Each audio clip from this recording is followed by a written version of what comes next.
Hi everybody, hope you're all okay. Myself and Mr. Morrow and Mrs. Marshall and Miss Watson all say hello and send our love to you all. And now we're going to read chapter 4, The Land of Roar. Enjoy. Okay. After lunch, Rose disappears to our room and Grandad comes up to the attic to check on our progress. Carrying all the stuff down the stairs is taking ages, I complain, staggering under a pile of magazines. We need a quicker way. Grandad looks out of the attic window. Maybe you could use this. I join him and I see that the garden is directly below us. I suppose we could lower everything down on a rope. Or maybe, Grandad says, grabbing a handful of my magazines, you could chuck it all out. And before I can say no, that's a ridiculous idea, he's hurled the magazines out of the window. They flutter through the air and land all over the grass. He turns to me with a gleam in his eye. Your turn, Arthur. Isn't it a bit dangerous? Not if we only do the small stuff and no glass or metal, right? Right, I agree, nodding seriously. Then, with a yell, I hurl out the rest of the magazines, making Grandad laugh with glee.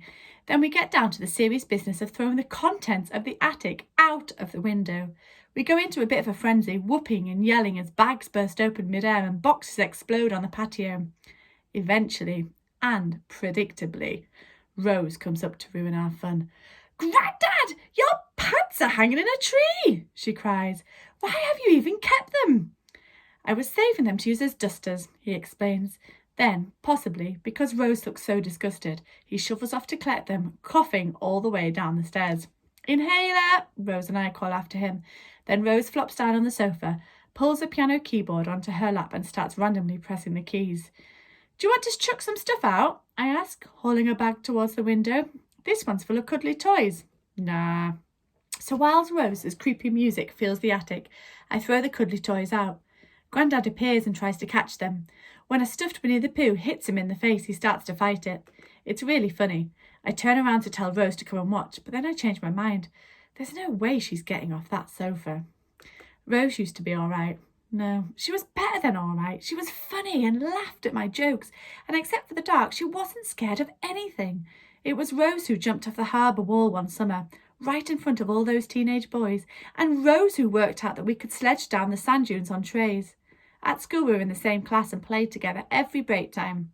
I thought Rose liked this as much as I did, until our head teacher decided to mix up the Year 5 classes. We were given a piece of paper and told to write down the names of 3 people. I wrote down one name, Rose. I didn't need anyone else, but then our teacher left the piece of the paper on his desk and I saw Rose's list. She'd written Angel, Nisha and Bryony. Rose was really happy in 5A with her 3 friends. Across the corridor in 5B, I wasn't so happy. Then Rose got her phone and had got onto YouTube and makeup, and her mates, and the Rose I knew just sort of disappeared. I turn back to the window and shake out the last of the toys. Grandad is lying flat on his back now, letting them fall all over him. After the last teddy has bounced off his stomach, I go to clear out the darkest corner of the attic. I push aside a chunky TV and find myself staring into the sparkly eyes of a rocking horse. It rocks slightly, eyes wide, teeth bared, as if it's angry about being left in this dingy spot for so long. I grab its mane and pull it out. Look who I found, Rose! She looks up. What? It's just the old rocking horse. Yes, but it's your old rocking horse, isn't it? It was the one you painted it black and covered it in glitter. And then you said it belonged to you and I was never allowed to sit on it. What did you call it? Prosecco, she says flatly. You'd better put it in the charity shop, pal. Someone might want it. Suddenly I want to make Rose admit that she used to love this rocking horse. I want her to look at it and be interested in it and stop being cool just for a second. Hey, Rose! I drag it towards the window. Do you think Prosecco would like to fly? She looks up. What are you on about? He's been stuck in the attic for too long. I think he'd like to feel the wind beneath his hooves. I'm at the window now. She leaps off the sofa and grabs hold of the mane. You can't throw him out of the window, Arthur. He's an antique. Ha, I say. He? Rose narrows her eyes. Do you think you can still talk to him, Rose? She yanks the rocking horse out of my hands. Let's see, shall we? Then she crouches down and presses her ear to his mouth. What was that, Prosecco? Got it. She looks up. Prosecco wants me to tell you that you smell like the corridor outside the boys' toilets. In fact, Prosecco thinks that the corridor outside the boys' toilets might actually smell of Arthur. She smiles sweetly. It looks like I can still talk to him. Yeah, well, maybe I can too. I stick my ear next to his mouth. Sorry, Prosecco, you think Rose's perfume smells like cat poo after it's been in the sun? Okay, I'll pass it on. Now it's Rose's turn. She rams her ear against his mouth. Yeah, got it. She looks up. What Prosecco actually says is that it's you that smells like cat poo if it's been in the sun. You got it wrong because unlike me, you don't speak fluent Moonlight Stallion. Moonlight Stallion? Ha! I knew Rose was still into Prosecco. He used to pop up in loads of our games, and I'm sure she was always sitting on when we played Raw. Raw. In a flash, it's back, and an image darts into my mind of Rose sitting high on Prosecco, bossing me around and translating his insults for me. Prosecco rocks forward, and again I feel like he's looking at me. I took him towards the window by his tail, suddenly desperate to get away from his sparkly, staring eyeballs. He still wants to fly, I say. He said so. Rose's hands grab the tail. I'd let go of that if I were you. Why? Her voice drops to a dramatic whisper. Because since you last saw Prosecco, his tail has become poisonous, and every single strand stings like a bee. The pain is intense, and it will still shoot through you like 1,000 needles burrowing into your skin. So you're holding the tail too.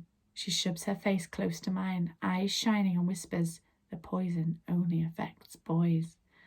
A chuckle makes us look up. Grandad is standing in the doorway with a cup of coffee. It's so wonderful to see you two playing again. Nothing could make me happier. We're not playing, Grandad. Rose lets go of Prosecco's tail. We're fighting. Big difference. Sounded a bit like playing to me, he says. Then he sits on the sofa, props his feet on a suitcase and says, well, get on with it. This attic won't clear itself. And that's the end of chapter 4. Now I'm going to go back to the point in the story where Grandad came into the attic and Grandad said, oh, it's so nice to see you playing together. And unfortunately, they weren't, were they? I'm going to read the words to you. It says, we're not playing, Grandad. We're fighting. Big difference. Now I'm wondering if you can come up with any other ways that would help Arthur try and get his sister back. Because I think Arthur's doing lots of different things to try and get Rose to remember Raw. What other things can you think of? How else can Arthur and Rose's relationship as the twins who got on ever so well come back again? And the other thing I'm wondering is, what else has Grandad and Arthur thrown out the attic? What on earth? What happened? What would the neighbours think if things were just flying out the attic? Don't think they'd be very happy at the moment, would they? Okay, take care, look after yourselves, and I look forward to hearing what you've got to say. Bye-bye.